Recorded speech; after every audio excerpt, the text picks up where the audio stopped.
तुम्हारा कोई भरोसा नहीं है, उसका कोई भरोसा नहीं है, जिंदगी का कोई भरोसा नहीं है। इन जुमलों में हम कह रहे हैं कोई भरोसा नहीं है, इसके लिए आपको यूज़ करना होगा इंग्लिश में नॉट रिलायबल। आइए कंप्लीट स्ट्रक्चर देखते हैं। सब्जेक्ट प्लस हेल्पिंग वर्ब जिसको ऑक्सिलरी वर्ब भी कहा जाता है, ये टेंस या सब्जेक्ट के मुताबिक होता है, प्लस नॉट रिलायबल। अच्छी तरह समझने के लिए कुछ मिसालें देखते हैं। तुम्हारा कोई भरोसा नहीं है, यानी तुम नाकाबिले एतबार हो, तुम्हारा कोई एतबार नहीं है, तुम्हारा कोई भरोसा नहीं है। You are not reliable, you are not reliable, उसका कोई भरोसा नहीं है, यानी वो नाकाबिले एतबार है, उसका कोई एतबार नहीं है। He is not reliable, he is not reliable, जिंदगी का कोई भरोसा नहीं है, यानी जिंदगी भी नाकाबिले एतबार है। Life is not reliable, life is not reliable. बिल्कुल फार्मूले को हम स्टेप बाय स्टेप फॉलो कर रहे हैं। आप भी इस फार्मूले के बेस पे सीख सकते हैं ऐसे जुमले अंग्रेजी जुबान में आसानी से। That can be really helpful. One more example for better understanding. पैसे का कोई भरोसा नहीं है, पैसे का कोई भरोसा नहीं है। Money is not reliable.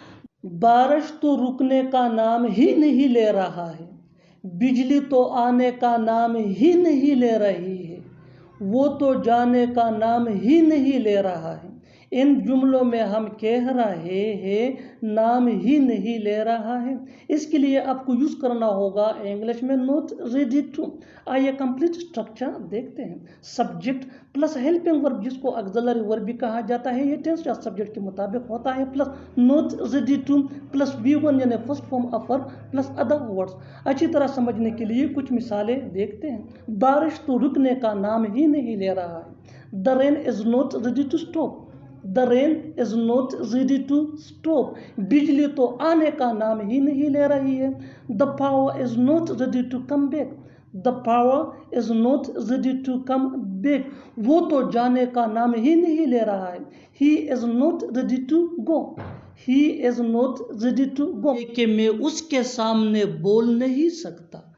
ऐसा क्यों है कि तुम हर साल कम नंबर हासिल करते हो, ऐसा क्यों है कि वो पढ़ नहीं सकता, ऐसा क्यों है कि वो तेज चल नहीं सकता। इन जुमलों में हम कह रहे हैं ऐसा क्यों है कि, यानी हर सेंटेंस में ऐसा क्यों है कि कॉमन मुश्तरक है जो बार बार रिपीट हो रहा है हर सेंटेंस में। इसके लिए आपको यूज़ करना होगा इंग्लिश में why is it that, why is it that mean ऐसा क्यों है कि।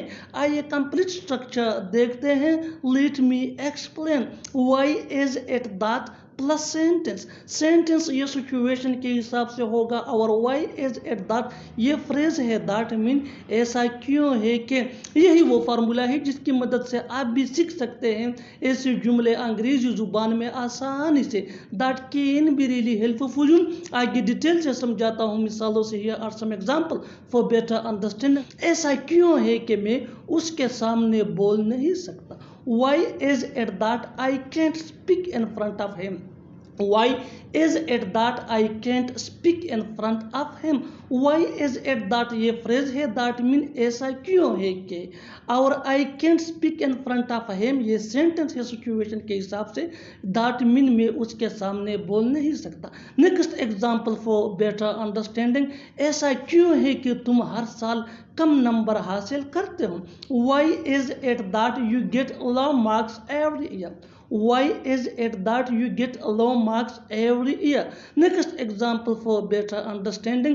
ऐसा क्यों है कि वो पढ़ नहीं सकता। Why is it that he can't study? Why is it that he can't study? ऐसा क्यों है कि वो तेज चल नहीं सकता। Why is it that he can't move quickly? Why is it that he can't move quickly?